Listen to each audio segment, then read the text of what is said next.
Salam bahagia, saudara. Kami tidak boleh menerima kematian beliau. Begitulah kata-kata daripada pertubuhan Hindraf terhadap kematian pelakon Heroes Santi Ramamurti yang telah membunuh diri kerana tidak dapat menerima hakikat beliau merupakan seorang tambi. Sejurus pengumuman berikut, tambi seluruh negara mengamuk seperti biasalah dan merosakkan harta benda awam di ibu negara dengan membakar seluar dalam mereka sambil menjerit nama Kalimutu dan Vijandran. Susulan itu, ramai tambi telah berhimpun di depan Batu Caves dan mengadakan pertandingan siapa boleh baling batu paling jauh. Ini merupakan satu istiadat yang kononnya pemenang pertandingan tersebut akan mewarisi kuasa-kuasa seperti dalam rancangan televisyen Heroes. Peristiwa ini telah mengakibatkan ramai tambi berpeluh terutamanya di bahagian ketiak mereka. Ekoran daripada itu, pemimpin Hindraf menyuruh kepada pengikut mereka supaya telah tiba masa untuk mandi pada bulan ini. Perkara ini adalah selaras dengan Akta Hindraf 8-3 supaya tambi mesti mandi sekurang-kurangnya 3 kali sebulan. Dan ketika ramai ahli Hindraf telah pun dihantar balik ke India, mereka yang masih menunggu giliran berpesta sambil menari mengikut rentak muzik tambi yang tak merdu. Visual yang sempat dirakam menunjukkan joget tarian Hindraf yang bertajuk "Saya Diliwat Lagi".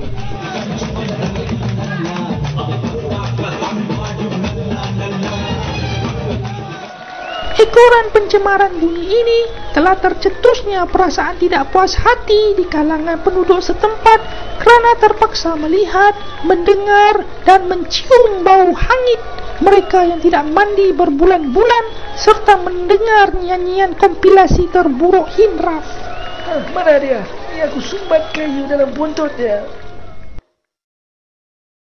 Pihak berkuasa telah mengambil langkah melipat gandakan usaha menghantar semua ahli Hindraf balik ke India secepat mungkin. Pada perkembangan lain, seorang pakar pemakanan masakan tambi telah menyeru supaya semua masakan tambi mengurangkan kadar penggunaan minyak dalam masakan mereka. Beliau telah berjaya membuktikan bahawa pemakanan masakan tambi yang berlebihan akan menyebabkan kentut yang amat bau sekali. Dengan itu, mari kita sama-sama dengar komen beliau.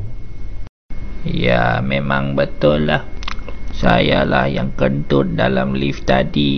Saya tahu ianya sangat bau sehingga mak saya sendiri pun tak tahan. Itulah saya menyeru kepada semua tambi.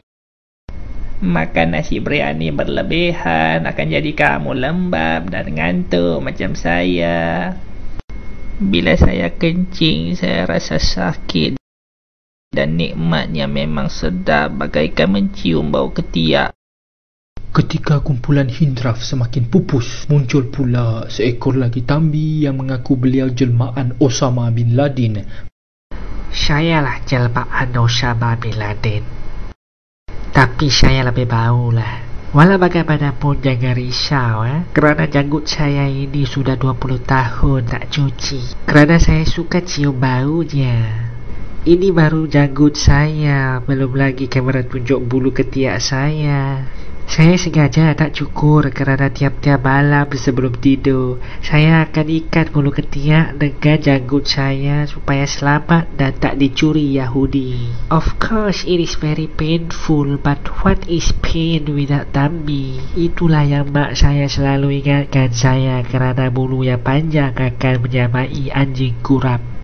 Kita akhiri segmen buletin utama hari ini dengan meninjau tempat persembunyian dan istirahat ahli serta pengikut Hindraf ketika mereka tidak mencetuskan huru-hara di negara ini.